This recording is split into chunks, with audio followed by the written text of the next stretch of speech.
பெட்ல இருந்து இப்படி சடனா எந்திரிக்கும் போது கேர் ஆகுதா, உங்க பாடியில பிளட் சர்க்குலேஷன் சரியா நடக்காத போது தான் இப்படி டிசினஸ், பிளாக் அவுட் எல்லாம் ஆகும். சோ நெக்ஸ்ட் டைம் இப்படி நடந்தா இந்த 5 மைக்ரோ ஒர்க் அவுட்டை பண்ணுங்க.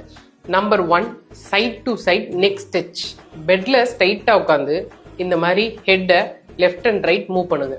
நெக்ல இருக்க நர்வ்ஸ் ரிலாக்ஸ் ஆகி டிசினஸ் கம்மியாகும். Number 2, seated foot circle. Ankle இந்த மாதிரி ரொட்டேட் பண்ணும்பொழுது உங்க ஃபீட்டோட ஸ்டெபிலிட்டி இன்க்ரீஸ் ஆகி நிற்கும் போது பேலன்ஸ் கிடைக்கும்.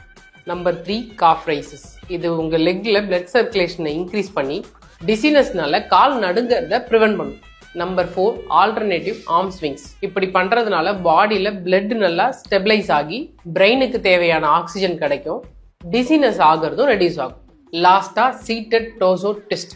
இது உங்களோட அப்டமினல் அண்ட் கோர் மசிலை ஆக்டிவேட் பண்ணி ஃபுல் பாடி சர்க்குலேஷனை இம்ப்ரூவ் பண்ணும். இந்த மைக்ரோ ஒர்க் அவுட் எல்லாம் பண்ணீங்கன்னாவே இந்த கேர் ஆகுறது ஆட்டோமேட்டிக்கா குறைஞ்சிடும். பட் இந்த ப்ராப்ளம் ஃப்ரீக்வெண்டா நடந்தா கண்டிப்பா டாக்டரை கன்சல்ட் பண்ணுங்க.